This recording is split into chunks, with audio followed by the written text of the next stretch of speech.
नमस्कार, आदाब। Crime petrol सतर्क के आज के एपिसोड में मैं अनूप सोनी आप सबका स्वागत करता हूं। कहते हैं कि खुशी अनमोल है, पर क्या दर्द की कोई कीमत होती है? ये ऐसे दर्द की व्यथा है जिसमें सब मिट गया लेकिन दर्द नहीं मिटा। ऐसी बर्बरता जो एक लंबे समय तक चली, जिसकी वहशत कभी नहीं मिटी। एक ऐसा विचित्र अपराध जो इंसानी अस्तित्व का वो घाव बन गया कि अदालतें हिल गई। कानून सोच में पड़ गया कि अगर इंसाफ हो तो क्या हो, कैसे हो। ये केस शायद इतिहास में दर्ज होकर हमें हमेशा चौंकाएगा कि क्या ऐसा भी हो सकता है।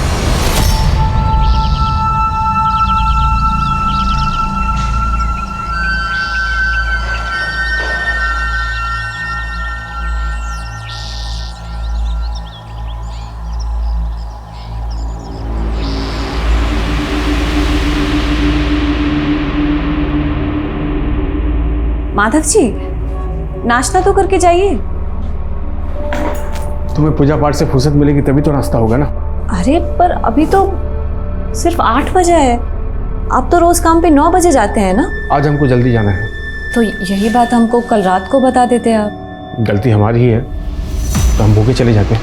माधव जी, आजकल आप ऐसा बर्ताव क्यों करते हैं हमारे साथ? हमसे कोई गलती हो गई है तो बता दीजिए। हमको नहीं मालूम कि गलत हम हैं या तुम, लेकिन पूरी तरह से सही कोई नहीं होता माधव जी, लेकिन हम आपका काम का दबाव समझते हैं। तभी तो आपसे कहते हैं ना कि जेठ जी से हिस्सा कर लीजिए। देखिए, हम अपना खुद का घर ले पाएंगे ना, तो कम से कम ये किराए का सिरदर्द तो खत्म होगा ना। हम तुम्हें पहले भी बोल चुके हैं, हम भाइयों के मसलों में मत पड़ा कीजिए। साथ चलने वाला जब अचानक से आपको पीछे कर दे तो बहुत अजीब लगता है। हमने माधव को हमेशा उन मर्दों से अलग माना जो सदियों से औरत को कठपुतली की तरह नचाते आए हैं। पर क्या हम ये रीत तोड़ पाएंगे? क्या समाज हमें ये रीत तोड़ने देगा?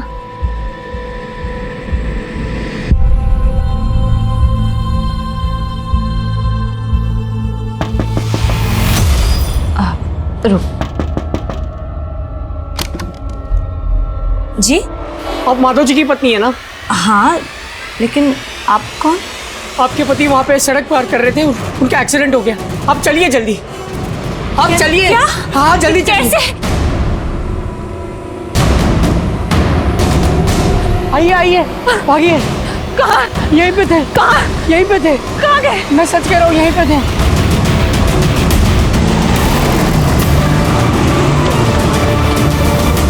Mummy, mummy, mummy, mummy, mummy कहाँ चली गई? आंटी, मम्मी को देखा क्या? नहीं बेटा। हेलो माधव भैया, हम रश्मि बोल रहे हैं। आप कहाँ हैं? हम काम पर जा रहे हैं। क्यों, क्या हुआ? वो करुणा दीदी घर पर नहीं है और बबली उनके लिए रोई जा रही है। करुणा घर पर नहीं है? अच्छा रुकिए, उसको फोन करते हैं हम। भैया, हमने उन्हें फोन किया था लेकिन हाँ, ये बात एक तो नलीवा सामने कीजिए। ये इतना चौचक फोटो आया है ना, सोशल मीडिया पे डालेंगे तो बहुत ही लाइक मिलेगा भैया। ये वाला देखिए, देखिए जोरदार नहीं है?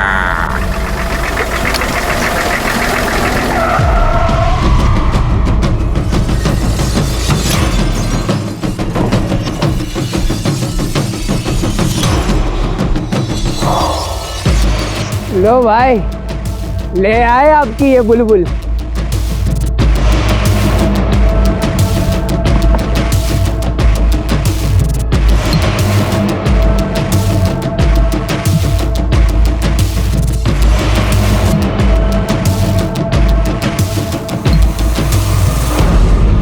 अरे भैया, हम क्या कह रहे हैं, वो थोड़ा सीधा हो जाइए, एक फोटो इनके साथ भी निकाल ले आपका। आप आंगल में। हाँ, बहुत जोरदार आएगा।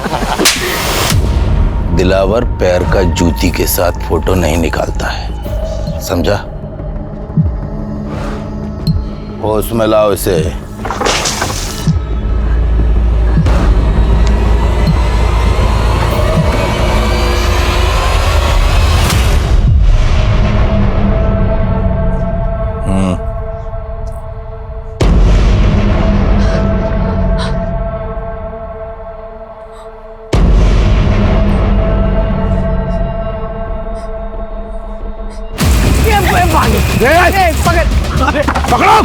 कहाँ तक भागोगी, हमारा इलाका है।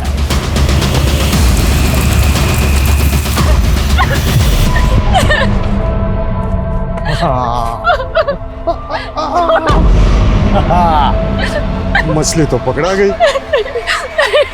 टांग टांग इसको टांग।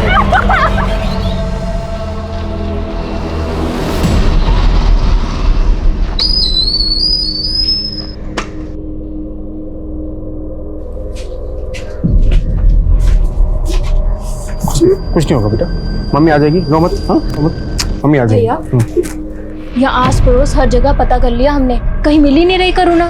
पापा पता नहीं मम्मी हमें अचानक छोड़ के कहीं चली गई है। रोते नहीं बेटा। हाँ हाँ हम कुछ करते हैं, मम्मा आ जाएगी। हाँ रोते नहीं, कुछ करते हैं।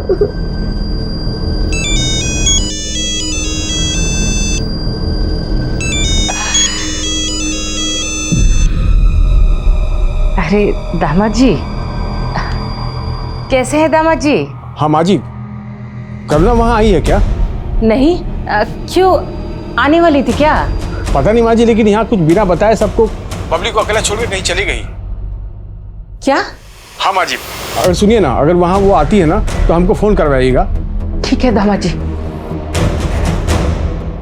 कहाँ हो माँ, कहाँ बोल रही थी जी? माधव, करुणा को तो हमारी और तुम्हारे भैया की शकल भी पसंद नहीं है, वो काहे आएगी यहाँ? हम यहाँ करुणा को लेकर परेशान हैं और आप ये सब लेकर बैठ गई है। अरे गई होगी यहीं कहीं, काहे परेशान हो रहा है? हमें छोड़ दो, हमारे बच्चे परेशान हो रहे होंगे, हमें जाने दो, हमें जाने दो। क्या सोची थी, बच के निकल जाएगी? अरे हमसे भागकर कहाँ जाएगी? अरे ये हमार जंगल है, हमार घर।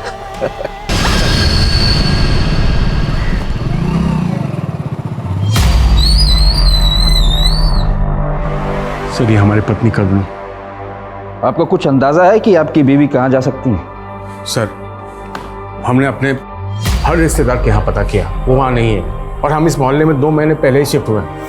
करुणा यहाँ किसी को अच्छे से जानती भी नहीं है सर। आपको किसी पर शक है? सर हमने अभी कहा आपको, हम यहाँ किसी को नहीं जानते सर।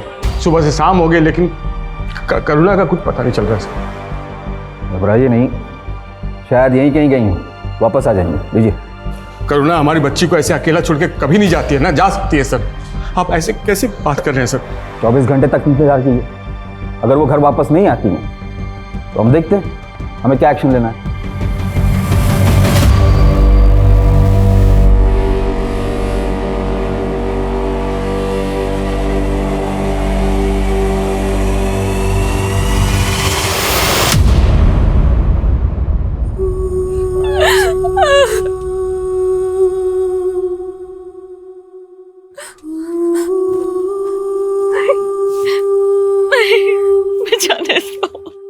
आज हमारे बहकावे में नहीं ना आती, यहाँ नहीं होती तो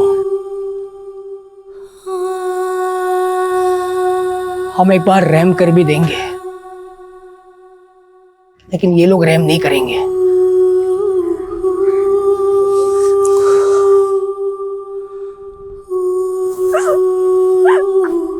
कौन हो तुम लोग?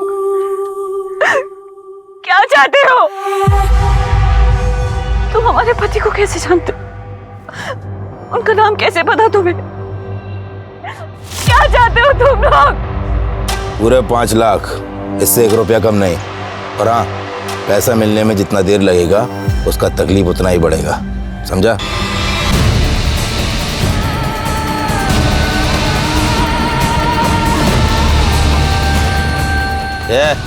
जल्दी कर, बहुत जोर की भूख लगी है। अरे का भैया, अबन तो खाए थे, फिर जोर का भूख लग गया। बकवास बंद कर, इससे खाना बनवाना है। बहुत दिन हो गए जनानी के हाथ का खाना नहीं खाया। जय एक बात पूछे हम,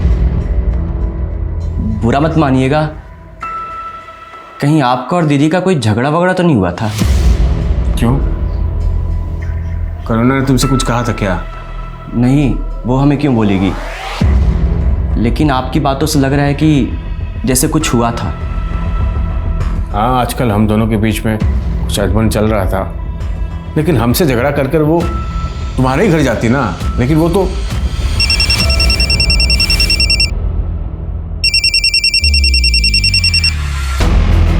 हाँ भैया।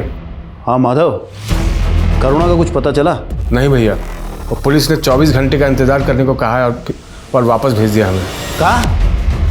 बात पुलिस तक पहुंच गई है? ए, सुनो, आज हम मूली का पराठा खाएंगे। वो कहा है कि सवेरे से हमारा पेट नहीं साफ हुआ है ना। तो एक काम करो, लोटा लेके निकल लो, आज तो बैंगन का भरता बनेगा। वो काहे? काहे? हमारा मन है। मूली बैंगन के साथ अगर आलू मिला दो ना, तो आलू मूली बैंगन की सब्जी बहुत मस्त बनाती है। तूने कल जो आलू मूली बैंगन की सब्जी बनाई थी ना, कमाल की थी यार। मुझे भी रेसिपी बता ना। आज घास फूस नहीं बनेगा, जश्न की रात है, मुर्गा बनेगा। अरे क्या बात कर रहे हो भैया, दिल खुश कर दिए। चल बना। जी जी नहीं, हम शाकाहारी लोग हैं, हमारे लिए मांस छूना भी पाप है, हम नहीं बना सकते। समझ सकते हैं, लेकिन क्या करें, हम तो पापी हैं और तू पापियों की कैद में है। पाप तो करना पड़ेगा।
ये भाग रही है, पकड़ो। पकड़ो से।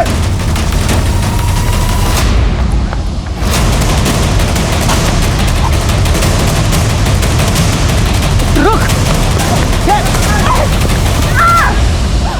एक काम करते हैं, दिन में से गुप्ता के पास छोड़ दिया करेंगे। गुप्ता को फोन कर।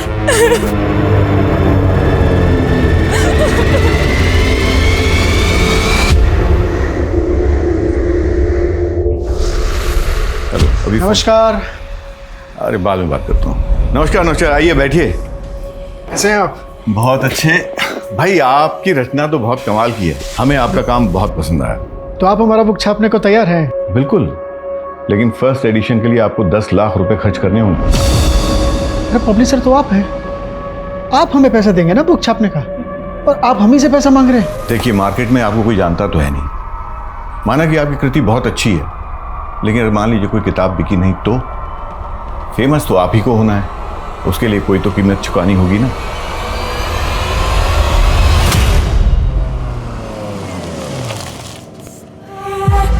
और गुप्ता, खबर में क्या है? अखबार में कोई गरम खबर नहीं है, और अपना मसालों का बाजार हमेशा की तरह ठंडा। ये लो, संभालो इसे, फिर बात करते हैं।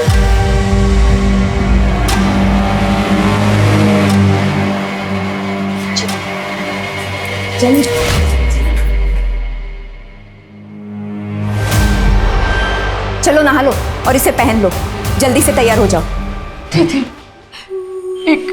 एक औरत होने के नाते हमारी मदद कर दो। हमारी बच्ची बहुत छोटी है दीदी, मदद कर दो। हमें कुछ नहीं खाना नानी। पापा इतने दिन से बोल रहे हैं कि मम्मी आ जाएगी, लेकिन मम्मी अभी तक नहीं आई। मम्मी आ जाएगी बेटा, हाँ, पापा उसी को ढूंढने में लगे, आ जाएगी। तू खाना खा ले, हम बोल रहे हैं ना बेटा, मम्मी आ जाएगी, लो खाओ।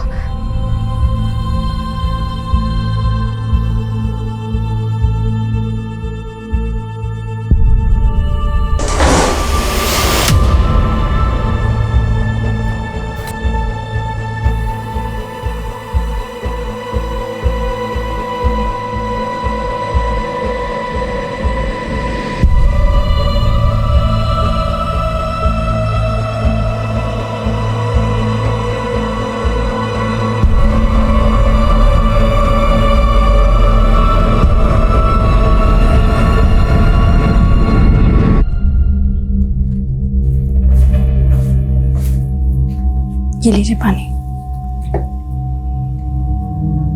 क्या हुआ, काफी परेशान लग रहे हैं? कुछ नहीं, सोचे थे अपना किताब की छपाई से कुछ पैसा मिल जाएगा तो स्वाति का इलाज करा सकूंगा। वो पब्लिशर वो हम ही से 10 लाख रुपए मांग रहा है। देखिए परेशान मत होइए, भगवान सब भला करेगा। अच्छा स्वाति कहाँ है? ये देखो, तुमको ना बिल्कुल ऐसे ही चलना है, और तुम ना किसी को बताना मत कि हमने तुमको ऐसे चलते सिखाया है, वरना सब हमको मारेंगे। तुमको पता है ऐसे चलना है, देखो ऐसे, ये देखो, समझा ना तुमको? अब तुम्हारी बारी, तुम ना बिल्कुल ऐसे ही चलना, ठीक है? लेकिन तुम ना किसी से बताना मत।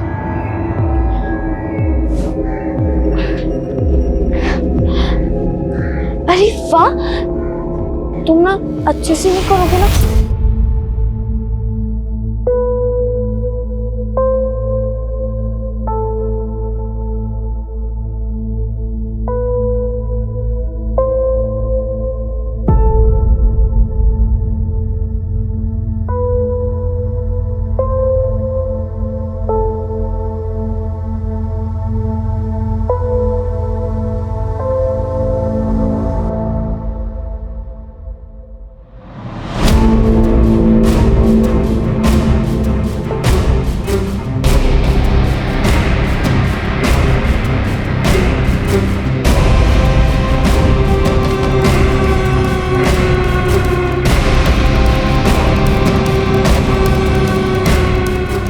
ये आपकी बीवी है? हाँ हमारी बीवी है। आपने देखा इनको? हाँ, कई दिन पहले मैंने इनको 2 आदमियों के साथ देखा था। कौन थे वो आदमी? अरे बड़े ही खतरनाक लोग थे, हाथ में गन भी रखे हुए थे। वो लोग हमारी बीवी को लेके जा रहे थे और तुमने पुलिस को फोन नहीं किया? पुलिस कुछ नहीं उखाड़ सकती है उनका, दिलावर गैंग के लोग हैं वो। ऐसा कोई गैंग यहाँ पनप ही नहीं सकता। लॉ एंड ऑर्डर बहुत मजबूत है यहाँ का। क्या मजबूत है? कोई हमारी बीवी को उठा ले गया है, आप यहाँ बैठे खाने पूर्ति किए जा रहे हैं। बस अगर कोई गैंग हुआ भी तो किसी और एरिया का हुआ, हम पता करते हैं, ठीक है? हाँ सर, प्लीज पता करिए। हाँ। यहाँ नाकाबंदी होती है, हम अपने हथियार इस रूट से ले जाएंगे, गुप्ता के मसालों की बोरियों में भर के। सर ये मेरे जीजा जी हैं सुरेंद्र जी, और ये मेरी दीदी नैनी, और ये उनकी बेटी स्वाति। सर यही गणेशपुरा में रहते हैं सर। काफ़ी दिनों से उनका फ़ोन बंद आ रहा था सर, तो हम देखने के लिए घर पर गए, लेकिन देखा कि वहाँ ताला लगा हुआ है। हमने हमारे सभी रिश्तेदारों से बात की, लेकिन सर किसी को कोई आइडिया ही नहीं है कि अचानक से ये लोग कहाँ चले गए। हमें कुछ ठीक नहीं लग रहा है सर। तुम्हारे जीजा करते क्या है? सर वो एक जोशी हैं, और सर अजीब बात यह है कि कल मेरी भांजी का जन्मदिन था, और मुझे पहले से इन्वाइट किया हुआ था आने के लिए, लेकिन सर मैं गया तो वहाँ ताला लगा हुआ है। तुम्हें अपने जीजा और दीदी के फ़ोन नंबर दे दो, हम देखते हैं। जीजा जी पुलिस कुछ नहीं करने वाली है, हमें किसी बड़े अफसर से जाके बात करनी चाहिए।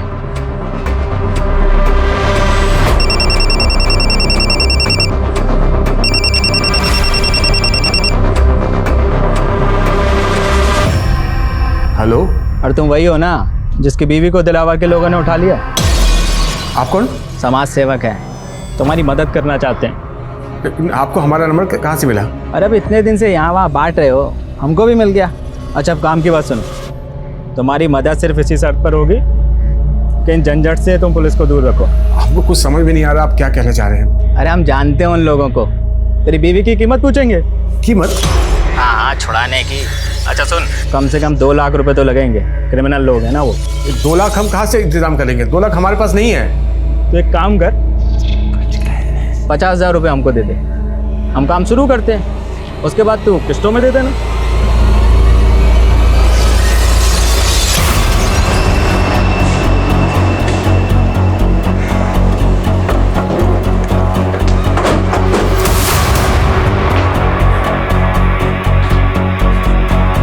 यादव सर, ताला तोड़वा।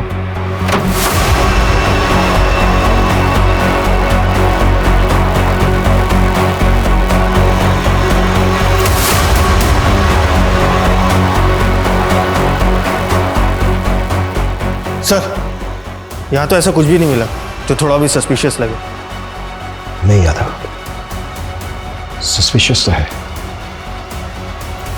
तुम्हें जरूरत से ज्यादा खुशबू महसूस नहीं हो रही?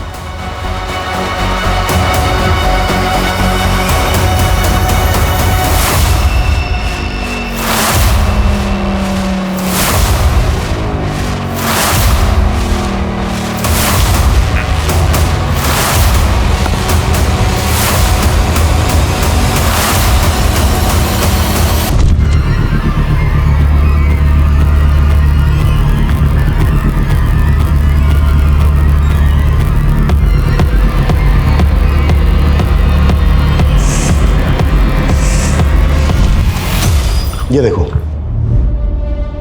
ऐसा लग रहा है जैसे ये रूम फ्रेशनर यहीं पे स्प्रे करके खाली किया गया है। शायद कोई बदबू मिटाने की कोशिश की गई है।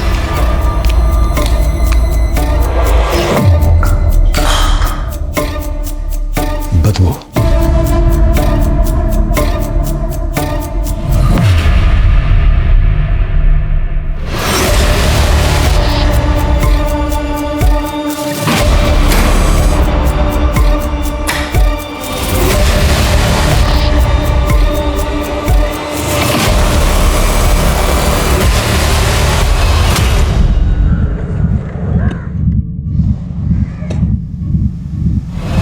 इसकी हालत देख के तो ऐसा लग रहा है कि जैसे इनके मर्डर्स काफी पहले हुए हैं।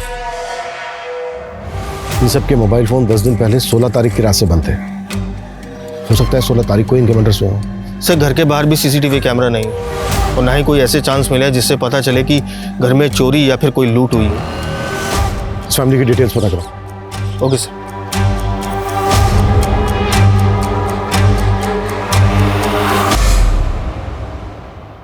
जतिन, जिसने भी ये सब किया है वो कानून से बचेगा नहीं।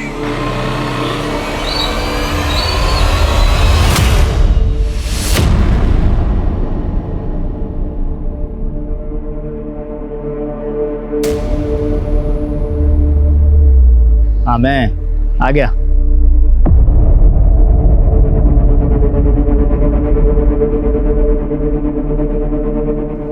तो 40,000 है, पहली किस्त में 10,000 कम। भाई जितना बंदोबस्त हो पाया ले आए हैं। देखिए, तुम हमारी बीबी से मिले हो, वो ठीक तो है ना? अभी नहीं मिले हैं। अब तुम पैसा दिए हो ना, अब बात करेंगे गैंगस्टर से। हमारी बीबी का कोई फोटो, कोई वीडियो है तो दिखाओ ना, हमको भी पता चले कि वो किस हाल में है। अरे तुम परेशान मत हो, अब तुम 1,60,000 का बंदोबस्त करो बस, वो मिल जाएगी। बोला ना। लेकिन भाई हमको बताइए ना वो किस हाल में है। बोले ना परेशान मत हो। अरे हमको एक बार फोटो तो दिखाइए। मिल जाएगी, परेशान मत हो।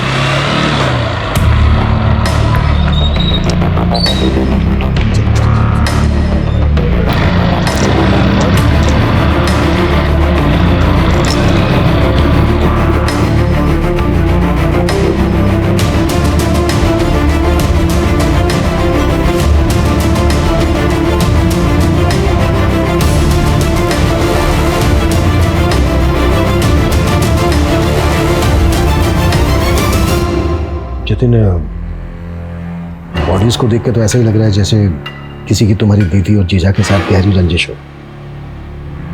तुम्हारी जानकारी में है कोई ऐसा जिसकी तुम्हारी दीदी जीजा से दुश्मनी रही हो? सर, ऐसा तो कुछ नहीं बताया था, लेकिन सर वो स्वाति को लेकर हमेशा परेशान रहते थे। स्वाति की हालत ठीक नहीं थी। कुछ दिन पहले जब मेरी दीदी से बात हो रही थी तो कुछ तो ऐसा हुआ था स्वाति के साथ जिसके बारे में दीदी मुझे बचाना चाहती थी।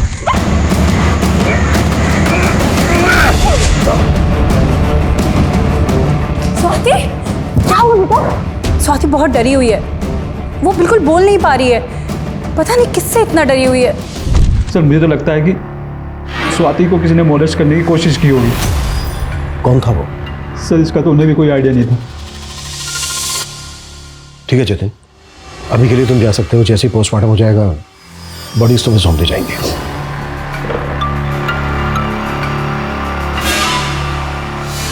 यादव सर, मोहल्ले से लेकर स्वाति के स्कूल तक पता करो स्वाति पे किसकी बुरी नजर थी। हो सकता है इन मर्डर्स का मोटिव इसी एंगल से जुड़ा हो। Okay sir. ये बर्तन वाली, खाना कब बनेगा? लगता है ठीक से सुना ही नहीं देता। ये तुझसे पूछ रहे हैं हम। सब सुन रहे हैं हम। टाइम लगता है, मशीन थोड़ी है। बर्तन ऐसे ही छोड़ दे क्या?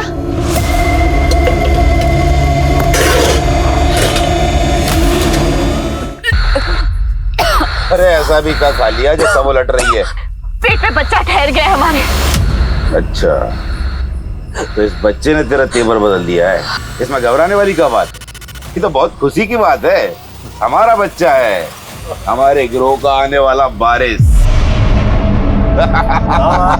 अब बंदूक लाओ बे, बंदूक। अरे जश्न मनाओ। करुणा से उसका संसार छीनकर उसे नर्क की दुनिया दे दी गई। आखिर उन गुंडों का मकसद क्या था? करुणा का 3 महीने तक शोषण करने के बाद अब वो करुणा से गैंग का वारिस चाहते थे। फिर दिलावर वो 5 लाख रुपए किसके लिए मांग रहा था? वहीं फिरोज 2 लाख रुपए की कीमत वसूल करके माधव को उसकी बीवी सौंपने की गारंटी क्यों दे रहा था? ये केस असमंजस से भरा हुआ था, लेकिन पुलिस कोई हरकत नहीं दिखा रही थी। वो इस समय स्विच ऑफ है। जय जी, पक्का ही फिरोज हमारा पैसा लेके भाग गया है, तभी इसका फोन बंद आ रहा है।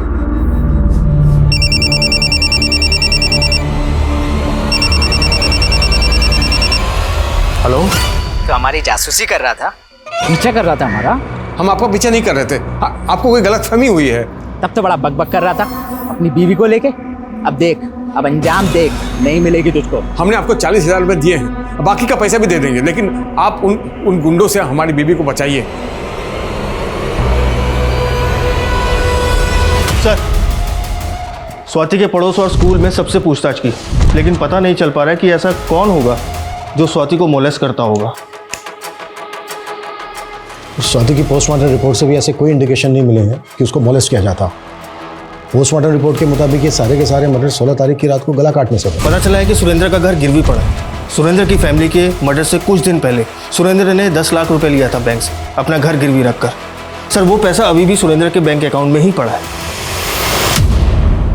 कहीं ऐसा तो नहीं है कि सुरेंद्र को किसी का पैसा उधार लौटाना था? हो सकता है ये एंगल पैसों से जुड़ा हो। सर, इस बार में तो कोई इन्फॉर्मेशन नहीं है, लेकिन हाँ, सुरेंद्र एक बुक पब्लिशर के कांटेक्ट में जरूर था।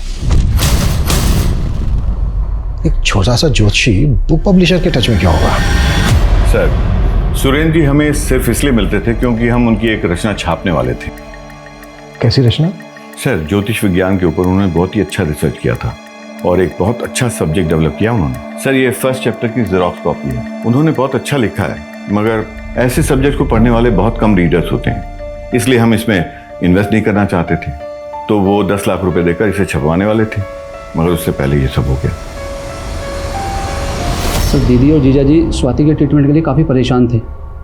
उन्हें पैसों की सख्त ज़रूरत थी, लेकिन मुझे जहाँ तक याद है जीजा जी बोलते थे कि उनके पास एक स्क्रिप्चर है जो बहुत अनमोल है, जो उन्हें धनवान बना सकता है। फिर वो खुद पैसा देकर किताब भी छपवाएंगे।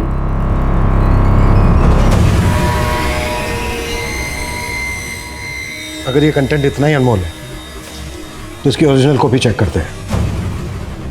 शायद सुरेंद्र के घर पे हो।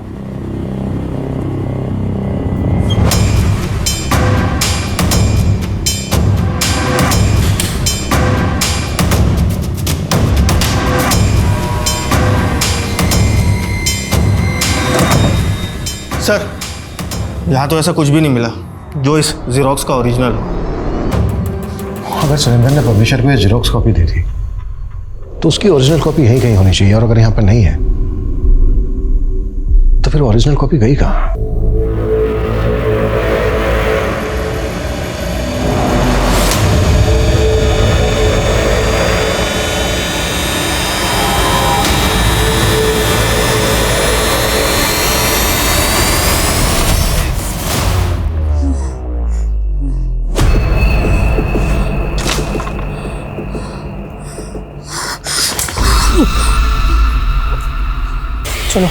आ जाओ उस तरफ आ जाओ।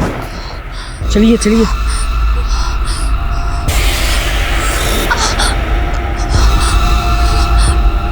बैठ जाइए।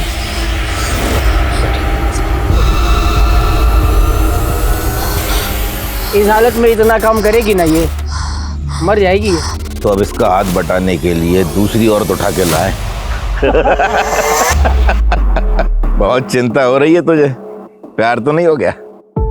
उम्मीदें जवाब दे रही थी, हौसले टूट रहे थे और करुणा के गर्भ में पल रहा बच्चा करुणा को एक अलग ही परिवेश में लेकर जा रहा था। वो बच्चा एक ऐसी गाथा रचने वाला था जो उपन्यासों की कल्पना में होती है, लेकिन यह हकीकत थी और जिस पर बीत रही थी वो इस पीड़ा का नर्क भुगत रहा था। वहीं अपने आप को समाज सेवक बताने वाला फिरोज गायब हो चुका था और उससे कई बार धोखा खाने के बावजूद माधव करुणा की बजाय अब फिरोज की तलाश में जुट गया था। अरे हमारी बीवी कहाँ है? अरे हमको क्या पता भाई तुम्हारी बीवी कहाँ है? तुमको नहीं पता था? अरे तुमको नहीं पता है? इनको सच्चे को बना नहीं रे भाई, इनको माफ कर दे भाई। हमारी बीवी कहाँ है? बीवी कहाँ है हमारी? हम तुमको दिलाओ का नंबर दे जल्दी जल्दी जल्दी दे। 98 98 78 40। आप जिस नंबर को डायल कर रहे हैं वो इस समय स्विच ऑफ है। साले नंबर बता रहे हैं। नंबर अरे भैया गैंगस्टर का नंबर है भाई, बताओ। अरे असली नंबर है भाई।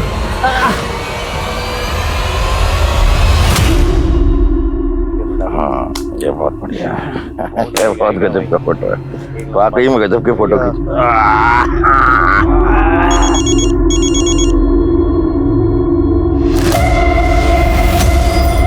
दिलावर भाई, हम माधव बोल रहे हैं। कौन है बे?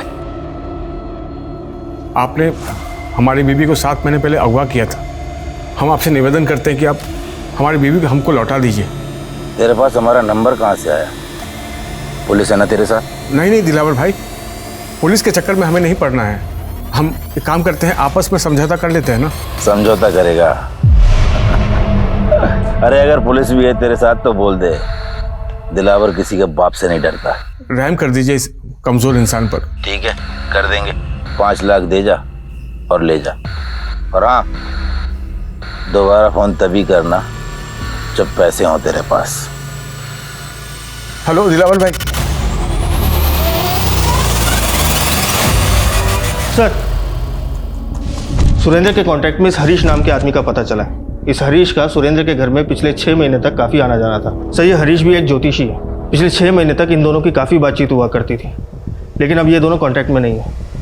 सर, जिस दिन मर्डर हुआ था आपका ये? सर, जिस दिन हम पब्लिशर के पास गए थे उस दिन से इसका फ़ोन स्विच ऑफ जा रहा है। हम लोग इसके घर भी गए थे, लेकिन वहाँ भी ताला लगा है। तो क्या इस हरीश का पब्लिशर से कोई कनेक्शन है?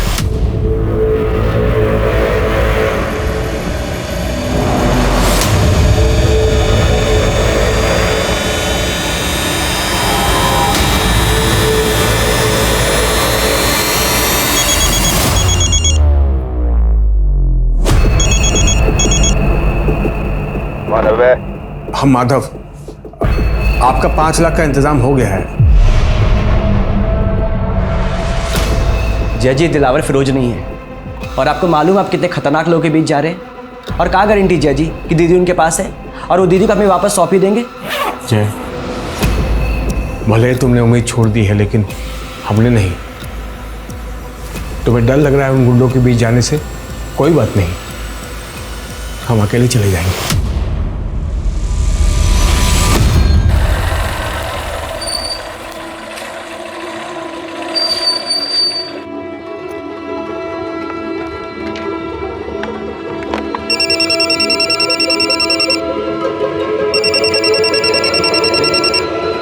हाँ दिलावर भाई, आप जहाँ कहे थे हम वहाँ आ गए हैं। पैसा वहीं छोड़ और चला जा, तेरी बीवी तेरे पास पहुंच जाएगी। नहीं, अपनी बीवी को देखे बिना हम पैसे नहीं छोड़ेंगे यहाँ पर। पलट कर दे। ये एक कदम भी आगे बढ़ाए तो गोली मार देंगे।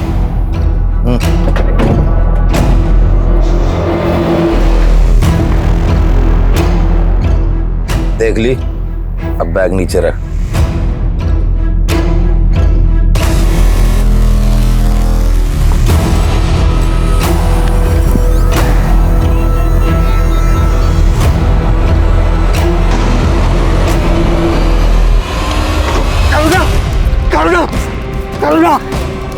करुणा, हम आ गए हैं, हम आ गए हैं। हमको हमारे घर छोड़ दीजिए भैया। 1 साल से इन्होंने हमें कैद कर रखा है। 1 साल? हाँ। क्या वहाँ हमारी बीवी ये करुणा ये थी यहाँ पर? हाँ? नहीं, हमने इन्हें कभी नहीं देखा है। अब इनके चंगुल में कैसे आई? 1 साल पहले इन्होंने हमें अगवा किया, उसके साथ हमारे साथ रहे भी। आपको कहाँ रखे थे ये लोग? हमको ठीक से कुछ नहीं याद है भैया, बस इतना याद है चर्च वाली गली में वो हमको ले जाते थे। इसके अलावा हमको कुछ नहीं याद है भैया। हमको हमारे घर छोड़ दीजिए। भावना को घर पहुंचाने के बाद भी माधव ने उम्मीद नहीं छोड़ी और वो कोशिश में जुटा रहा। हाँ भैया, कहाँ ताका झाकी कर रहे हो? चोरी करने का इरादा क्या? नहीं भैया, हम अपनी बीवी को ढूंढ रहे हैं यहाँ पर। आपने ये हमारी बीवी करुणा, इसे देखा आपने? ये आपकी बीवी है? हाँ, हमारी बीवी है। तो कुछ लीजिए, बताइए, आपने देखा है क्या? भाई, ये औरत रात के वक्त 2 आदमियों के साथ इस घर से जाती है।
कौन है?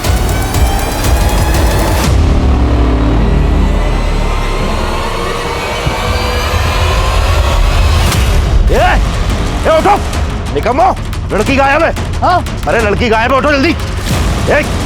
जल्दी उठो।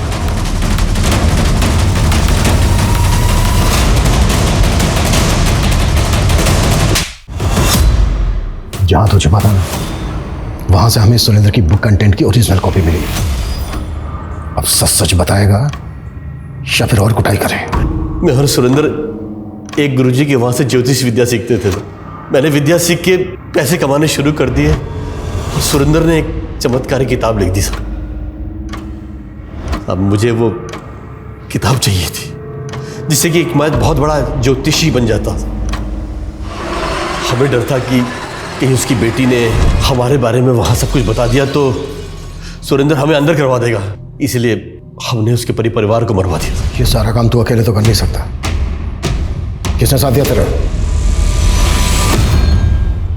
अब हम आपके लायक नहीं बचे। ऐसा मत कहो करुणा, हम साथ थे और हमेशा साथ रहेंगे। और हम ये बच्चा भी। नहीं नहीं नहीं, हमें बच्चा नहीं चाहिए।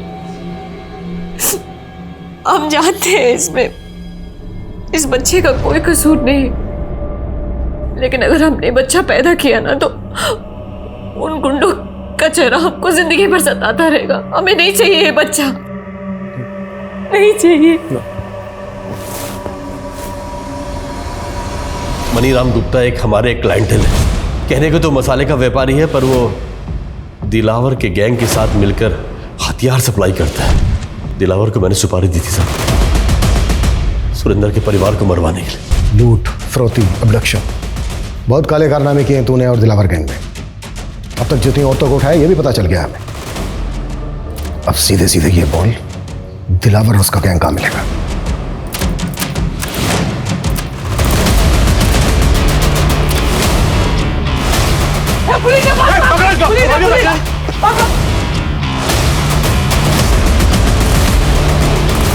दिलावर और उसकी गैंग की गिरफ्तारी के बाद जल्द ही करुणा के साथ हुई उनकी नाइंसाफी का मुद्दा मीडिया में छा गया, जिसकी सबसे बड़ी वजह यह भी थी कि करुणा उस बच्चे को रखना नहीं चाहती थी और अदालत ने करुणा के अबॉर्शन पर रोक लगा दी थी, क्योंकि इससे करुणा की जान को भी खतरा हो सकता था। और अदालत की यह भी दलील थी कि चाहे वो रेप चाइल्ड है, लेकिन उसे इस संसार में आने का पूरा हक है। इसलिए अदालत का कहना था कि करुणा को वो बच्चा पैदा करना ही होगा। उसके बाद अगर वो चाहे तो इस बच्चे को अपना भी सकती है, और अगर चाहे तो किसी सरकारी अनाथ आश्रम में भी छोड़ सकती है। ये केस शायद इतिहास में दर्ज होकर हमें हमेशा चौंकाएगा। देखते हैं हमारे आज के एपिसोड की दूसरी कहानी। मधु। हाँ दीदी। आज लेट हो गया ना? हाँ। और काम भी खत्म नहीं हुआ। हाँ दीदी, बट कल थोड़ा जल्दी आकर कर लेंगे। चलो चलो अभी जाओ। दादा आप भी जाओ, कल सुबह की कल सुबह देखेंगे, ठीक है? गुड नाइट दीदी। Good night.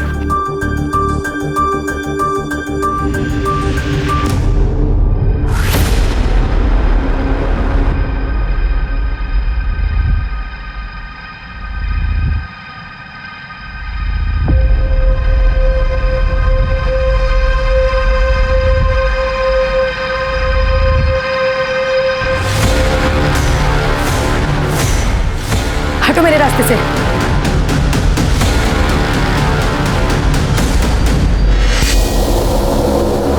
इतनी जल्दी में कहाँ जा रही? आज मौका मिला।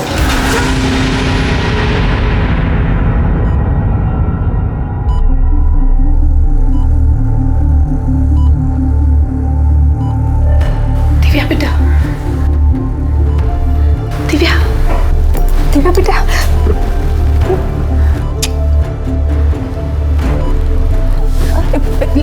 लेटी रहो बेटा, तुम्हारी तबीयत ठीक नहीं है ना अभी? लेटी रहो। हाँ आई, क्या हुआ? और मेरे सर में बहुत पेन हो रहा है। तुम कल रात से बेहोश हो, हमला हुआ है तुझ पर।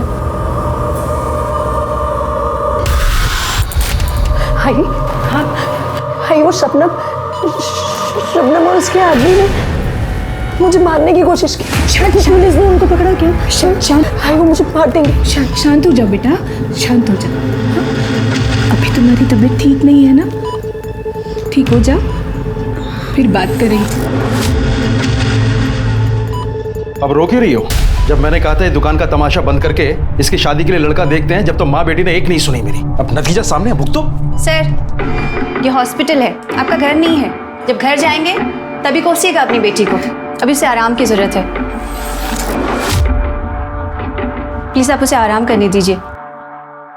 एक औरत का दर्द एक औरत ही समझ सकती है, लेकिन तब क्या हो जब एक औरत दूसरी औरत की जान की दुश्मन बन जाए। कई केसेस में महिला का सिर्फ महिला होना ही उसके साथ किए गए अपराध का बहाना होता है, क्योंकि अपराधी को लगता है कि महिला के साथ अपराध करके वो आसानी से बच जाएगा। और इस बच जाने की सोच को शह मिलती है हमारे सिस्टम के कुछ जंग लगे कलपुर्जों से, जो अपना काम ईमानदारी से नहीं करते हैं।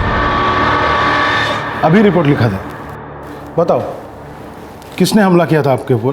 सर वो शबनम और उसकी बेटी इशरत अपने गुंडे प्रहलाद के साथ मिलकर मुझ पर हमला किया था। तब दिव्या, इतनी जल्दी में कहाँ जा रही है? आज मौका मिला है। क्यों हमला किया था तुम्हारे ऊपर? सर वहाँ मेरी शॉप के पास ही शबनम रहती है, वहाँ वो ड्रग्स का बिजनेस करती है, तो मैंने पुलिस में जाके कंप्लेन कर दी थी।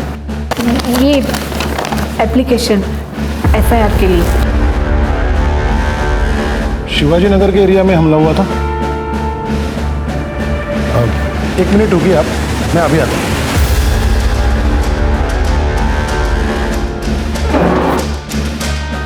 गिरफ्तार कर लो इसे।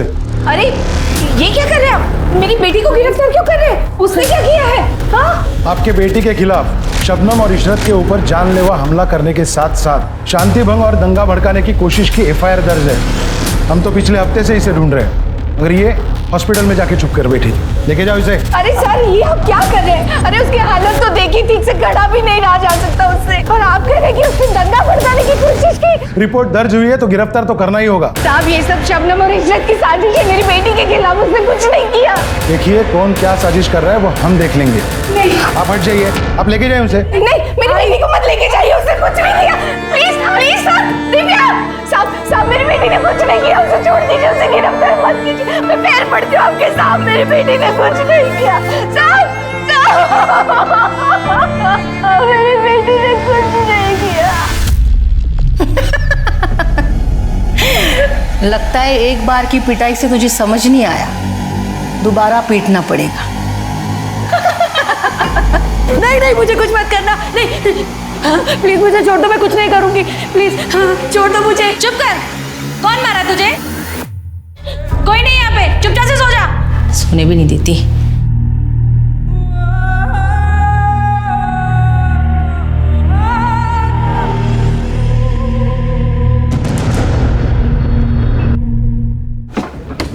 सर, मैं जरा खाना खा रहा हूँ, बाद में आइए।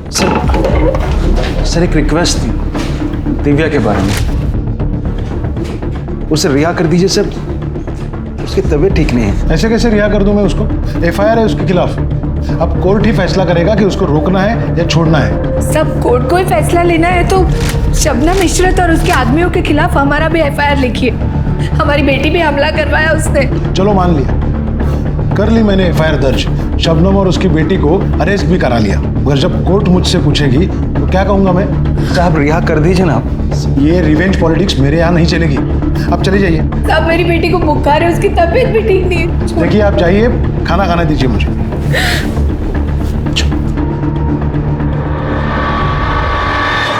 क्या हुआ?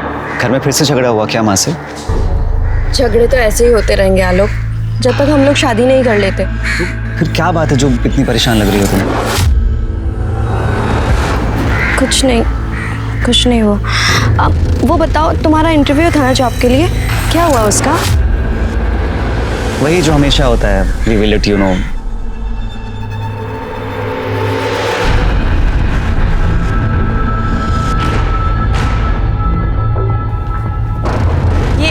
ये क्या कर रहा है यहाँ पर? पहले तू बता कि तू आलोक के साथ क्या कर रही थी।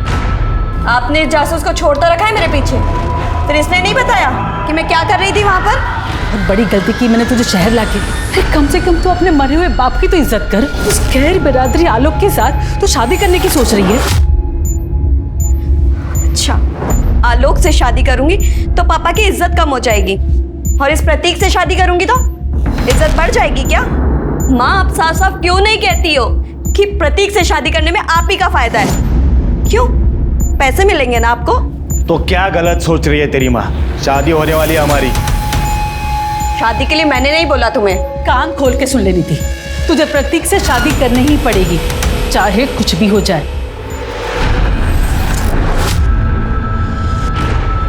नीति,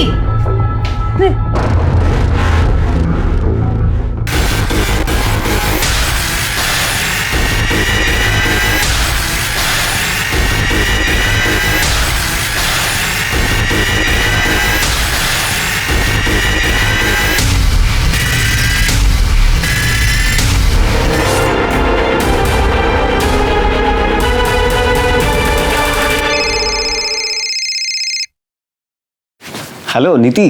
कौन बोल रहा है? आप कौन बोल रहे हैं? मैं इंस्पेक्टर सुनील केलकर बोल रहा हूँ। आप कौन बोल रहे हैं? सर मैं आलोक शर्मा बोल रहा हूँ, लेकिन ये नंबर तो नीति का है। आप उसके फ़ोन से फ़ोन क्यों कर रहे हैं? नीति? कौन नीति? सर मेरी फ्रेंड है, लेकिन हुआ क्या है? हमें एक लड़की की लाश मिली है, हमें लगता है ये नीति की है। उसके फैमिली को इन्फॉर्म करना है, उसके घर का एड्रेस दो और तुम्हारा भी एड्रेस दो। जयराम उसकी माँ का। आप एड्रेस लिखिए।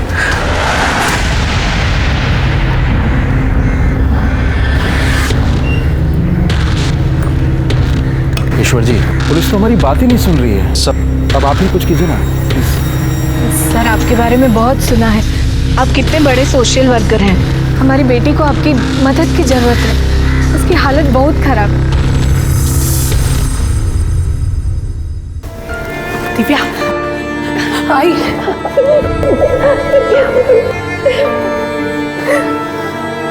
तो ठीक है ना? हाँ? अब बुखार भी नहीं है। हाय ये कौन है?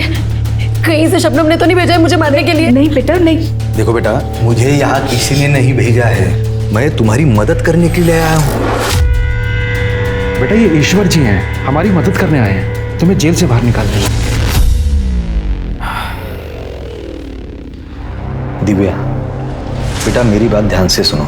अगर तुम मुझे फिर से एक बार बता सको कि क्या हुआ था उस रात, तो भाई ज्यादा अच्छे से तुम्हारे केस को समझ पाऊंगा। सर,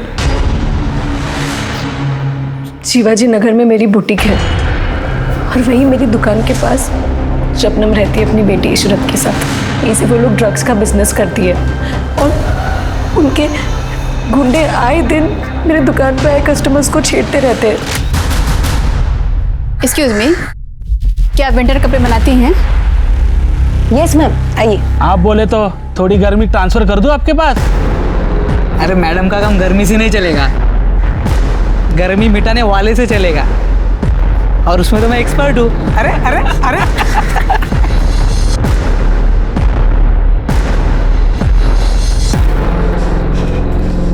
क्या बात है मैडम, इतने जल्दी गर्मी मिटाने के लिए आ गई? लगता है ठंड बहुत बढ़ गई है। मिटा दो गर्मी। ये इसकी गर्मी ज्यादा बढ़ गई है, पकड़ो इसको। ये तू फिर से आ गई? ये तुम्हारे नशेड़ियों को काबू में रखो वरना अच्छा नहीं होगा। आज फिर मेरी कस्टमर को छेड़ा इन्होंने। ये अपना रोना धोना ना कहीं और जाकर कर। हमने बोला था यहाँ दुकान खोलने को, जो हमसे आके शिकायत कर रही है। ये एरिया तुम्हारा नहीं है जो हर एक काम तुमको पूछ के करूं। अगर नहीं सुधरे ना तो पुलिस में जाके तुम सबकी कंप्लेंट करूंगी। पुलिस में जाएगी? हाँ जाऊंगी। और ये तुम्हारा जो काला धंधा है ना, इसका काला चिट्टा पुलिस को पता के रहूंगी। देख लो भाई लोग, पुलिस में जाने का बोल रही है, तुम सबको जेल में भिजवाएगी। इसका क्या करना है देख लो तुम लोग। उसके पास जाएगी? हाँ, पुलिस के पास जाएगी। हाँ, पुलिस के पास जाएगी। छोड़ो उसे, पीछे पीछे। और तू आज आई तो आई, आज के बाद इधर दिखना भी मत। हर बार तुझे बचाने नहीं आऊंगी मैं। चल यहाँ से। किसी तरह से मैं भागी वहां से। मुझे अपनी दुकान को बचाना था, इसलिए मैंने जाके पुलिस में कंप्लेन की। पुलिस भी पूछताछ का बहाना करके वहां से लौट आई। फिर मुझे सबक सिखाने के लिए शबनम ने उसकी बेटी इशरत और प्रहलाद के साथ मिलकर मुझ पर अटैक करवाया। आज मौका मिला है, इसका नतीजा बहुत बुरा होगा। मेरे खिलाफ झूठा केस दर्ज करवाया उन लोगों ने, ताकि मैं टूट जाऊं, अपनी जुबान बंद रखूं, उनके बारे में किसी को कुछ ना बताऊं। पुलिस भी इन सब में शामिल है। मैंने कुछ भी नहीं किया है, मैंने कुछ भी नहीं किया है, मैंने कुछ भी नहीं किया। करो मेरी वो झूठ बोल रही है।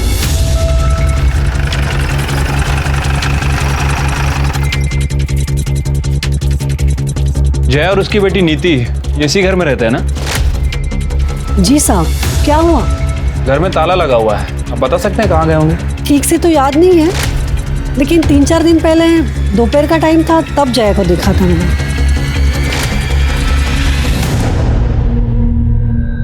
ईश्वरचंद जी, हम हमारा काम पूरी ईमानदारी के साथ कर रहे हैं। अब दिव्या की फैमिली उसके लिए बेल नहीं करा पा रही, तो इसमें पुलिस की क्या गलती है? देखिए, आपको भी पता है कानून का अपना एक प्रोसीजर होता है, सब कुछ उसके अनुसार ही हो रहा है। अब इन लोगों ने दिव्या पर केस रजिस्टर कराया था, तो हमें तो उसे अरेस्ट करना ही होगा।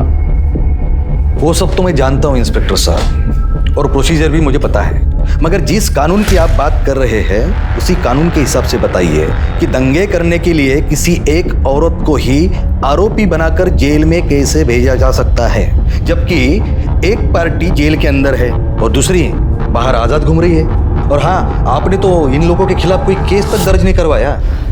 क्योंकि कोई केस था ही नहीं। हाँ, मैं मानती हूँ इशरत और दिव्या का झगड़ा हुआ था, लेकिन वैसे नहीं जैसे दिव्या ने आपको बताया।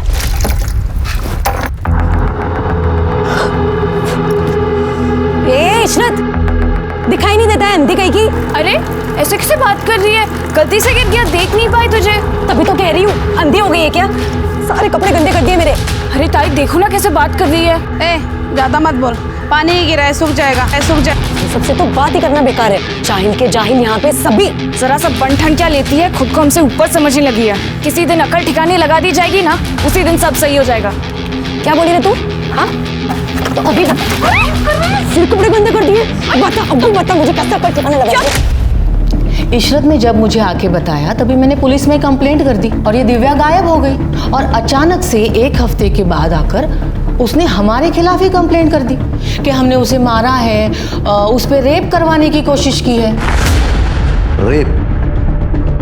आपको नहीं पता? ये देखिए, यही रिपोर्ट दर्ज कराने को कह रही थी।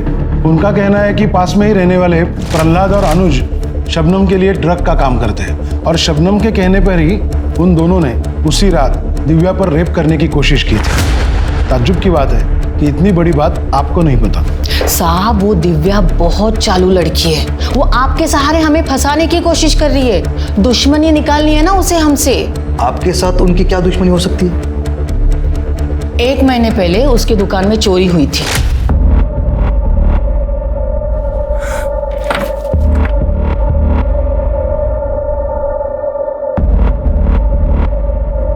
ज्यादा बड़ा नुकसान तो नहीं हुआ ना बेटा? बंद करो ये ड्रामा। मैं ये बात अच्छे से जानती हूँ, इस मोहल्ले के लोगों की हरकत है ये। सबके सब एक जैसे हो।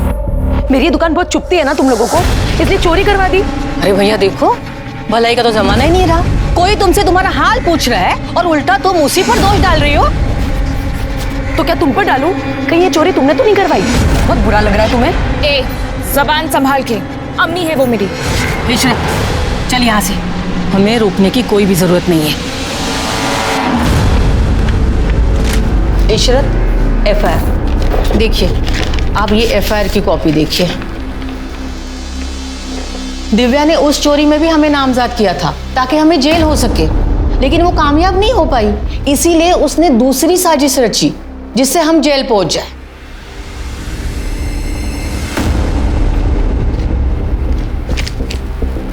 साहब हम चलते हैं।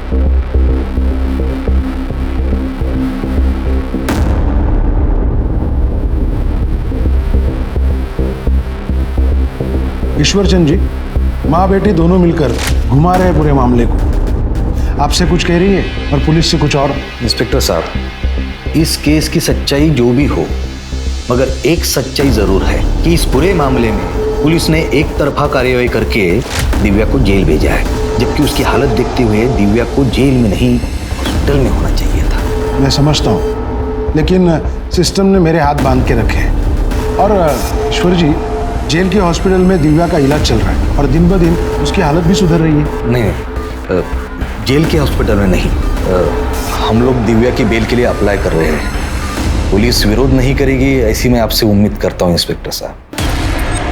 ठीक है, आप बेल के लिए अप्लाई कीजिए, पुलिस विरोध नहीं करेगी। जी शुक्रिया।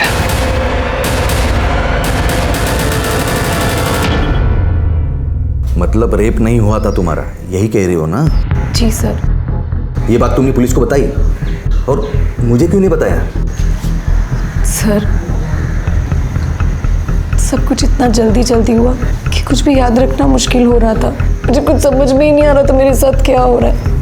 शायद इसलिए मैं आपको बताना भूल गई, मगर ऐसा नहीं है कि उन्होंने रेप करने की कोशिश नहीं की। देखो दिव्या, मैं तुम्हारी मदद करना चाहता हूँ, मगर इसके लिए तुम्हें मुझे सब कुछ बताना होगा, वो भी सच सच और शुरू से। जब मैंने आपको सब कुछ बताया वो सच ही है। नहीं, अभी पूरा सच नहीं बताया। शबनम के साथ जो तुम्हारी दुश्मनी है, जिसके खिलाफ तुमने चोरी की एफआईआर तक दर्ज करवाई थी। सर वो तो पुरानी बात थी, उसका इस सब से क्या लेना देना? पुरानी बात होगी, पर शबनम तो कहती है कि तुम उससे अपनी दुश्मनी निकालना चाहती हो। सर वो झूठ बोल रही है। वो और उसके आदमी मुझे परेशान करते थे। मेरी दुकान में भी चोरी उन्होंने करवाई ताकि मैं दुकान बंद करके वहां से भाग जाऊं। लेकिन पुलिस की जांच में तो ऐसा कुछ नहीं निकला। कि सर पुलिस बिक चुकी है, शबनम ने खरीद लिया है उन लोगों को। सर मैं आपसे सच बोल रही हूँ, झूठ नहीं बोल रही हूँ। उसकी बात पर यकीन मत करो। ये मामला तो ठंडा होने की जगह और भी गर्म होते जा रहा है। तुम कहो तो ठंडा कर देता हूँ। ये टाइम नहीं है इस चीज का। सर मैं नीति से प्यार करता था, ये बात सच है, लेकिन उसका मर्डर किसने किया, उसकी माँ कहाँ गई, मुझे इसके बारे में कुछ नहीं पता सर। तुम इतना अगर प्यार करते थे उससे तो 4 दिन से ना तो तुमने उसको कॉल किया ना तो उसका तुम्हें कॉल आया, ऐसा कैसा प्यार? सर पिछले 4 दिन से उसका फोन बंद आ रहा था। मैंने उसे कई बार फोन ट्राई किया, फिर मुझे लगा कि उसकी माँ ने फोन छीन लिया होगा लड़ाई झगड़े की वजह से। लड़ाई कौन सा? 4 दिन पहले मेरा झगड़ा हुआ था कुछ लोगों से। हटना जरा थोड़ा। देख नहीं रहा तुझे, बैठे हुए। भाई मुझे गाड़ी से सामान निकालना, आप उठ जाओ यहाँ से। और वैसे भी गाड़ी पे बैठने की जगह नहीं है। तो तू ही बता कहाँ जाकर बैठे। अरे भाई यहाँ से चले जाओ, आप कहीं भी बैठो, मुझे क्या करना है। बड़ा एटीट्यूड है तुझमें, है? निकलना पड़ेगा। अरे पागल हो क्या? छोड़ो से। हेलो साले यहाँ हमारी गुंडाई चलती है, मैं गुंडा बनने की कोशिश मत करना, समझा? हेलो। नीति को लगा कि जिन लोगों ने मुझ पे हमला किया था उसकी माँ जया और प्रतीक के कहने पे किया था, ताकि हम दोनों एक दूसरे से मिल ना पाए। प्रतीक कौन है? सर जया उसकी माँ नीति की शादी प्रतीक से करवाना चाहती थी। नीति प्रतीक को पसंद नहीं करती थी। मेरी अलग कास्ट होने की वजह से उसकी माँ जया मुझे पसंद नहीं करती थी। इसी बात को लेकर उसकी माँ और नीति के बीच झगड़ा चल रहा था। नीति उस दिन मुझसे मिल के गई थी, बस उसके बाद से उसका फ़ोन बंद आ रहा था। ये जया कहाँ गई होगी पता है? सर मुझे कुछ नहीं पता है, लेकिन जया का गांव बनारस में है और नीति बोले थे कि उसकी माँ गांव जाने वाली थी।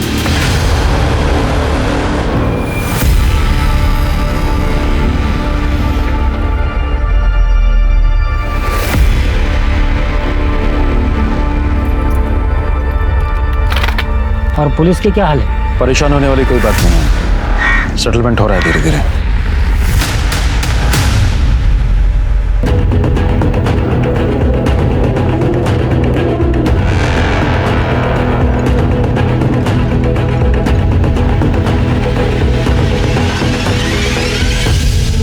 आप एक जिम्मेदार आदमी है ईश्वरचंद जी, और इसीलिए केस से जुड़ी हर एक बात मैंने आपको बताई थी, मगर आप तो मीडिया में चले गए।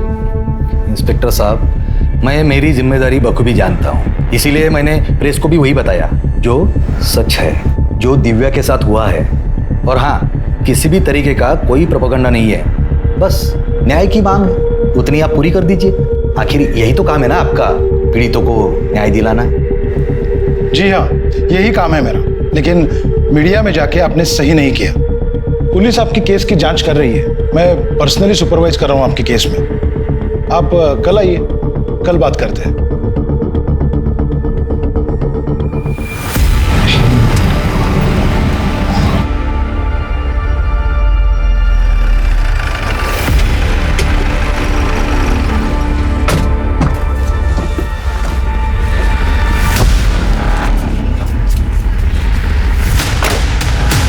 क्या सोचा था? तू मीडिया में जाएगी और हम जेल में सड़ते रहेंगे और तुम क्या करोगे? मजा मारोगे? हाँ?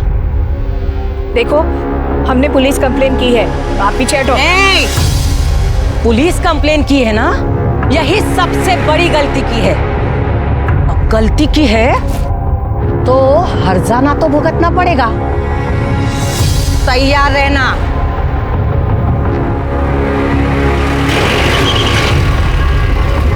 चल बेटा अंदर, अंदर चल। आजा बेटा, अंदर आजा। ये क्या नया तमाशा है तुम दोनों का, जो पेपर में खबर छपी है इसकी? ये ले पढ़ी से। बाबा, वो शबनम और प्रहलाद अभी। चुप, एक शब्द नहीं सुनना है तेरे मुंह से। और तू, एक पैसे की अकल नहीं है क्या तेरे में? है? तेरी बेटी की ऐसी उल्टी सीधी खबरें छपेगी अखबारों में तो कौन शादी करेगा इससे? हाँ मगर वो लोग हमारी दिव्या। अरे छोड़ दे सबको। तुझे पता है कितने खतरनाक लोग हैं वो? हैं? पहली बार इसका रेप नहीं कर पाए, इस बार अगर इसका रेप कर दिया या इसके ऊपर एसिड डाल दिया तो क्या करेगी दिव्या? हम उतने बड़े लोग नहीं हैं कि उनसे मुकाबला कर सके। जो हुआ उसे भूल जाओ। नहीं भूल सकती बाबा, और ना ही मैं ये केस वापस लूंगी। भाई, अब से आपको मेरे साथ आने की जरूरत नहीं है।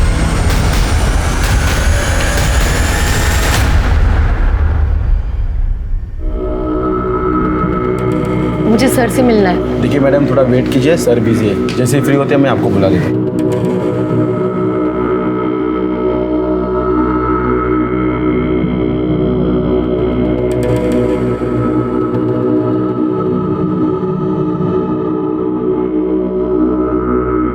ठीक है, तुम जाके मुझे बोलो। अरे तुम अभी तक यही बैठे हो? मेरे दिमाग से ही निकल गया था। तुम्हारे केस की छानबीन चालू है, मगर अभी तक कुछ मिला नहीं। सर वो शबनम और इशरत को आपने अरेस्ट किया था, लेकिन वो लोग तो जेल से बाहर है। उन्होंने बेल ले ली, जैसे तुमने ली थी। लेकिन सर वो लोग मुझे और मेरी माँ को धमकाने आए थे।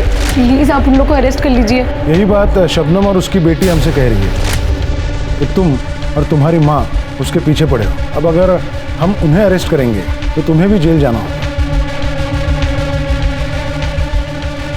जाना है जेल? ठीक है, कल आना। कल आराम से बैठ के बात करेंगे इस पर। बताइए क्यों बुलाया मुझे आपने? अरे वो पूछना था, नाश्ते में तू भुर्जी खाता है ऑमलेट खाता है? मतलब नीति के मर्डर केस के बारे में बातचीत करनी तेरे से। तू शादी करने वाला था ना उसके साथ? शादी करने वाला था, की तो नहीं है। उसे तो उस आलोक से शादी करनी थी, मुझसे तो बात भी नहीं करती थी। तो ऐसा तो नहीं इस बात की खुन्नस निकालने के लिए तूने और जय ने मिलकर उसका मर्डर कर दिया? अच्छा, तो कोई सबूत है आपके पास? आपको जब भी सबूत मिलेगा ना बुला लेना, आ जाऊंगा। सर क्या है? सर कितना बोल रहा है? एक रख के दूं क्या इसमें? 4 चम्मच शक्कर की चाय, दिमाग की बत्ती जला है। इसका बैकग्राउंड चेक किया था? हाँ सर, इसका बैकग्राउंड चेक किया था। एक लोकल नेता है, उसके लिए काम करता है, इसलिए फालतू की अकड़ भरी है इसमें। काफी केस भी है इसके अगेंस्ट मारपीट के। नीति के मर्डर वाले दिन ये कहाँ था, जरा पता करो। ठीक है सर। वैसे सर ये प्रतीक और जया, इन दोनों को ही नीति और आलोक के रिश्ते से बहुत ज़्यादा प्रॉब्लम थी। सर पॉसिबिलिटी है कि या इन दोनों ने इसका मर्डर किया या फिर किसी से करवाया है। सर आलोक सही कह रहा था। हमने बनारस में जया के गांव से पता किया। नीति के मर्डर के अगले दिन ही वो अपने गांव पहुंची है। नीति के मर्डर के अगले दिन जया को लेके आओ। क्या भाई कल्याण, किसका कल्याण करने जा रहे हो?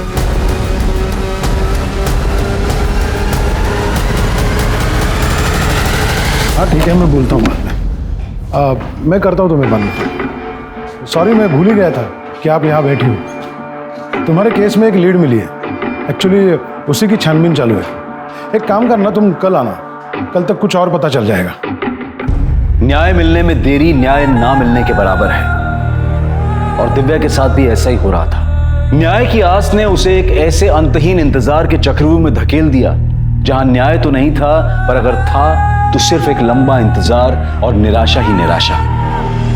शबनम और इशरत ने उस पर शारीरिक हमला किया था, लेकिन पुलिस की एक तरफा कार्रवाई और परिवार के अधूरे सपोर्ट ने उसे मानसिक तौर पर भी तोड़कर रख दिया था। लेकिन फिर भी दिव्या लड़ रही थी न्याय के लिए, और इस लड़ाई में जहां वो बिल्कुल अकेली थी, उसे सहारा मिला एकदम अप्रत्याशित तरीके से। नीति अपने मर्जी से शादी करना चाहती थी, तुम्हें पसंद नहीं था, इसलिए तुमने नीति को मार दिया। नहीं सर, मैंने नीति को नहीं मारा। नीति के मर्डर वाले दिन आप गांव क्यों चले गए? नीति ने मुंह दिखाने लायक नहीं छोड़ा था उस आलोक के साथ रिश्ता रखकर। उस दिन जब वो घर नहीं आई तो मुझे लगा कि वो आलोक के साथ भाग गई और मोहल्ले में किसी को पता ना चले, इसलिए मैं चुपचाप गांव चली गई। नीति उस दिन घर से निकलने के बाद आलोक से मिली ही नहीं। ये सब कुछ तुमने और प्रतीक ने किया है। नहीं सर, हमने ऐसा कुछ नहीं किया। तुम दोनों के सिवा कौन दुश्मन था उसका? कौन कर सकता है ये?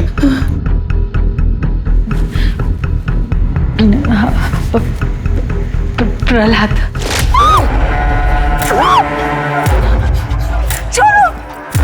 पकड़, उठ, चल निकल यहाँ से, वरना सारी गांधीगिरी निकाल देंगे तेरे। चल चल चल अंदर चल, अंदर चल। चल मार, लेकिन ये लोग इसे मार देंगे। वो जाने और वो लड़की जाने, इन सब में हमें नहीं पड़ना। चल तू यहाँ से। एरिया का गुंडा है सर, सभी उससे बहुत डरते हैं। नीति के मर्डर से इसका क्या लेना देना? नीति बहुत परेशान थी सर, क्योंकि वो उस लड़की की मदद नहीं कर पाई। लेकिन जब नीति को ये पता चला कि पुलिस ने उस लड़की को जेल में डाला है, तो बहुत परेशान हो गई। मैंने नीति को बहुत रोका, समझाया, लेकिन वो पुलिस स्टेशन में गवाही देने आ गए। पुलिस ने तो कुछ नहीं किया, लेकिन जब गुंडों को पता चला कि नीति उनके खिलाफ गवाही देने आई थी पुलिस स्टेशन में, हमारा जीना हराम कर दिया था। ये क्या करे, धक्का मार के जरा पकड़ो इसको। मैंने कहा था ना, ज्यादा समाज सेवा करना अच्छी बात नहीं है, मगर तू मानी नहीं। देखो अब हो गई ना गंदी बात बीच बाजार में। अभी भी तेरे पास समय, गवाही देने की सोचना भी मत, वरना अगले टाइम कपड़े नहीं तू फटेगी। नीति को हर तरीके से परेशान किया कि वो गवाही न दे पाए। मैंने भी उसे बहुत रोका और नीति भी अपना मन बना रही थी कि वो गवाही से पीछे हट जाए। निकाल ली ना आप दोनों ने अपनी खुन्नस आलोक को पिटवाकर, लेकिन मैं भी पीछे नहीं हटूंगी माँ। शादी तो मैं आलोक से ही करूंगी। आपको जो करना है कर लीजिए। अब चुप। अब बात सिर्फ शादी की नहीं है, बात मेरी इज्जत की है। तुझे शादी तो मुझसे ही करनी पड़ेगी, फिर चाहे उसके लिए मुझे किसी भी हद तक जाना पड़े। इस बेशर्म को आलोक के आगे कुछ दिखाई नहीं देता। इससे अच्छा होता कि प्रहलाद इसे मार देता। आ गई ना दिल की बात जुबान पर माँ, तो अभी फालतू की केयर करना बंद कीजिए। अब शादी तो मैं आलोक से ही करूंगी, चाहे मैं मर जाऊंगी, और उन गुंडों के खिलाफ बयान भी दूंगी। बहुत सुन ली मैंने आपकी, अब नहीं सुनूंगी। उस रात हमारे बीच बहुत लड़ाई झगड़ा हुआ और दूसरे दिन सुबह नीति घर छोड़ के चली गई। उन गुंडों ने ही मारा है सर मेरी बेटी को। ये आलोक ने, क्योंकि वो आलोक के पास ही गई थी। किस पुलिस स्टेशन में था झगड़े का केस जहां नीति गवाही देने वाली थी? ये कैसी बात कर रहे हैं सर? इसी पुलिस स्टेशन में है वो केस। क्या? किसके पास? इंस्पेक्टर रवि पाटिल। तुमको मेरे केस से क्या लेना देना? मैं आया था तुम्हारे केस के बीच में, जो तुम मेरे इन्वेस्टिगेशन में टांग अड़ा रहे हो। क्या इन्वेस्टिगेशन कर रहे हो तुम? हाँ? सिर्फ घुमा फिराने की बात कर रहे हो ताकि वो लड़की फ्रस्ट्रेट हो जाए और हार मान ले।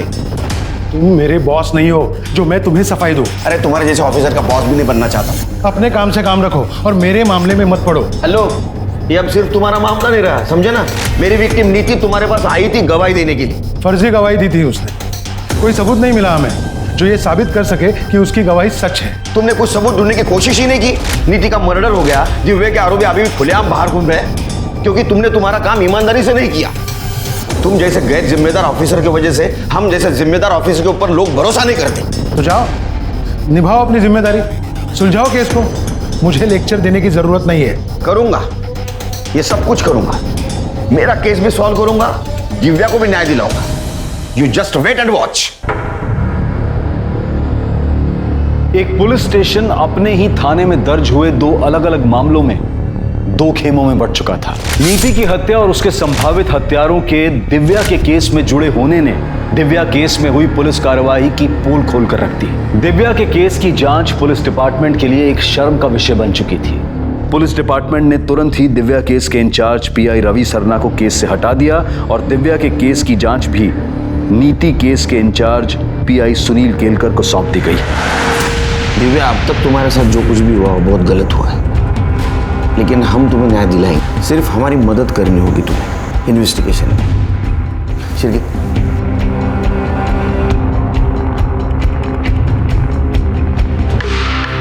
इसे जानती हो?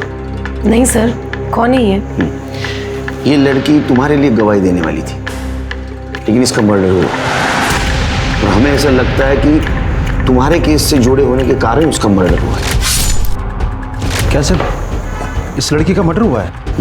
मतलब आप हमें फिर भी केस लड़ने के लिए बोल रहे हैं? सर बहुत खतरनाक लोग हैं वो। आप हर समय तो हमारे साथ रहेंगे नहीं हमें बचाने के लिए। जाने दीजिए सर, हमें कोई केस वेस नहीं लड़ना है। अरे नहीं, चिंता करने की बिल्कुल कुछ जरूरत नहीं। हाँ? अब ये केस मेरे पास है, इसे कुछ नहीं होने दूंगा मैं। एक लंबी लड़ाई के बाद दिव्या को न्याय की उम्मीद दिखी थी, मगर किस्मत का खेल अभी खत्म नहीं हुआ था और इस बार किस्मत उसके साथ जो खेल खेलने वाली थी वो दिव्या पर बहुत भारी पड़ने वाला था।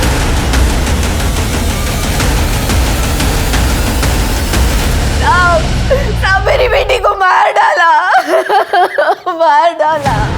गुंडे भेजे थे उसको मारने के लिए और पुलिस कुछ नहीं कर पाई।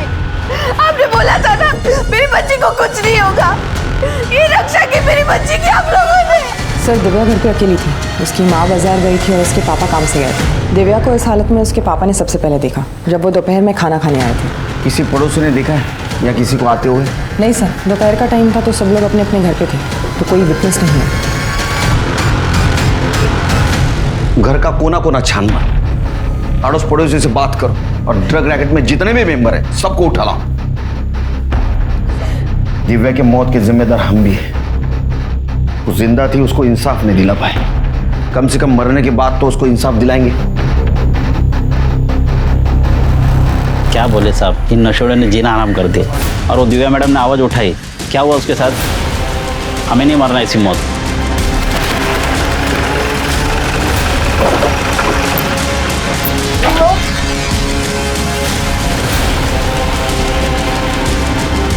सर अनुज और प्रहलाद घर पे नहीं है और ये बताने को तैयार नहीं वो कहाँ है। अंदर डालो इसे, चल। दिव्या के साथ तो मारपीट नहीं हुई थी, अगर बोलेगा कोई कैसे? और शबनम और उसके गुंडे सब मुझसे डरते, मैं भी डर गया था। ये स्टेटमेंट थाने चल के दे सकते हो?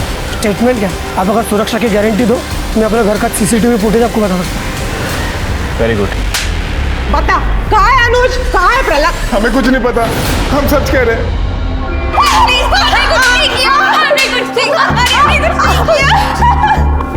अरे तो पहले ही बता देना ना, मार खाने की जरूरत नहीं थी। हाँ चलो बोलो। पूरे इलाके में मेरा ही माल बिकता था, किसी की औकात नहीं थी मुझसे उलझने की। लेकिन जब से उस दिव्या ने दुकान खोली थी ना, तब से उसने मुझसे उलझना चालू कर दिया। कभी घर में आके हंगामा करती थी तो कभी यहाँ पुलिस स्टेशन में आके कंप्लेन करती थी। और तुम्हें जब पता चला कि नीति उसके साथ है तो पहले नीति और बाद में दिव्या को रास्ते से हटा दिया। नहीं साहब, नीति और दिव्या के मर्डर में हम लोगों का कोई हाथ नहीं था। तुम्हारा हाथ कैसे नहीं? अगर नीति तुम्हारे खिलाफ गवाही देती तो तुम जेल जाती, और दिव्या अगर केस लड़ती तो भी तुम जेल जाती।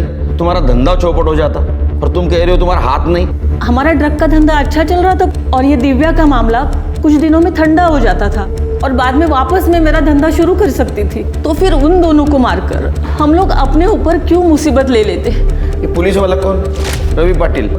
हाँ साहब, रवि साहब को हफ्ता पहुंचता था हमारे पास से। ये प्रहलाद को कहाँ छुपाया?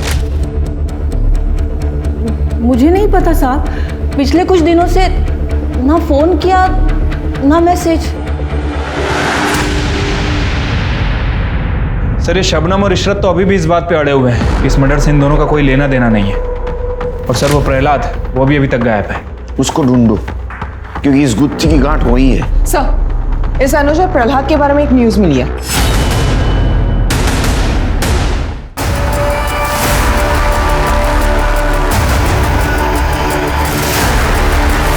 सर ये गुत्थी तो सुलझने की बजाय और उलझती जा रही है। हाँ सर, ये प्रहलाद अपना प्राइम सस्पेक्ट था और इसी का मर्डर हो गया। सर मुझे लगता है कि यहाँ कोई पार्टी वगैरह चल रही थी, और जो भी इन दोनों के साथ आया वो इन्हें जानता था। पहले इन लोगों ने शराब पी और फिर मौका देखकर इन्हें मार के निकल गए।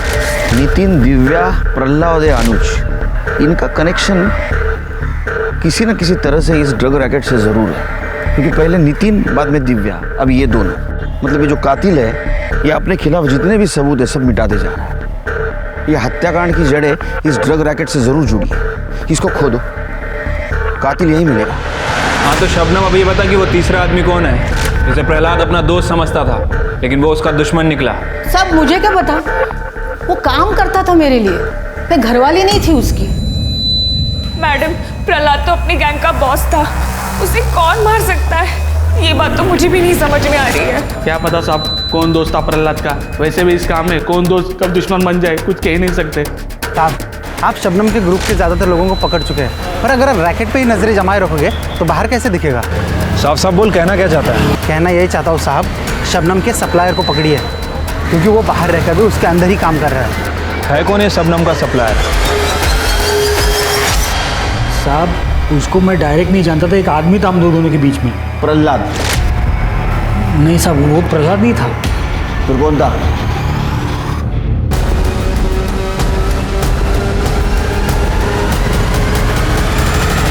दीपक भाई अभी माल नहीं उठा पाऊंगा, पुलिस नजरें गड़ाए बैठी है चारों तरफ, और शबनम भी जेल में है। मामला ठंडा पड़ते ही शबनम बाहर आ जाएगी, उसके बाद ही तेरी सप्लाई तो मैं शुरू करूंगा।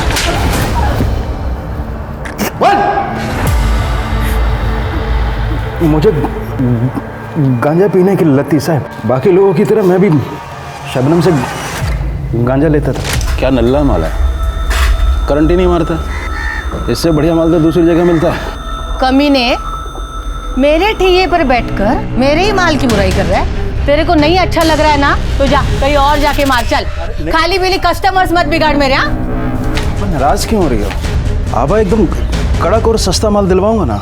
एक आदमी को जानता हूँ मैं। आपा एक बार माल लेकर तो देखो, 2 पैसे तुम भी कमाओगी और इसी बहाने 2 पैसे मैं भी कमा लूँगा। कल्याण के कहने पर मैंने माल मंगवाया दीपक से। माल में दम था और कल्याण मेरे लिए माल लाने लगा। सब कुछ ठीक चल रहा था साहब, जब तक दिव्या ने वो दुकान किराए पे नहीं ली थी। मैंने कई बहानों से उसकी दुकान बंद करवाने की कोशिश की, लेकिन उसने मेरी एक नहीं सुनी। उल्टा रोज कोई ना कोई समस्या खड़ी कर देती थी। वो खतरा हो गई थी धंधे के लिए। उसे सबक सिखाना ज़रूरी था। हमले के बाद हमें लगा कि जेल में जाके शांत हो जाएगी, लेकिन हमें पुलिस से ही पता चला नीति के बारे में। हमें नीति को गवाही देने से रोकना था। मोहल्ले के लोग भी हमारे डर से चुप थे और पुलिस भी हमारी जेब में थी। लेकिन वो समाज सेवक ईश्वर आ गया बीच में और सारा मामला उलझ गया। इंस्पेक्टर रवि को सस्पेंड करवा दिया गया। हम सब खतरे में थे, इसलिए हमने सोचा कि तो तुमने जो साजिश रची थी उसका पहिया घूमकर तुम्हारे पास ही आ गया दीपक के जरिए। अब सड़ो जेल में। जिंदगी में चुनौतियां और रुकावटें तो आती ही रहती हैं।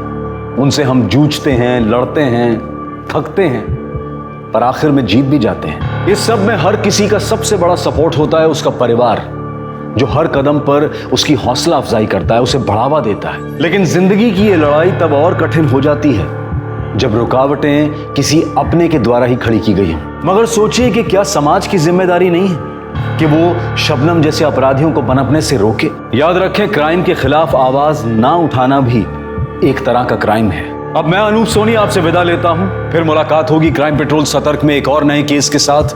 तब तक अपना और अपने परिवार का ख्याल रखें, सुरक्षित रहें और देखते रहें क्राइम पेट्रोल सतर्क। जय हिंद। क्राइम पेट्रोल के और भी दिलचस्प कहानी देखने के लिए हमारे चैनल को सब्सक्राइब करें और बेल आइकॉन दबाना न भूलें।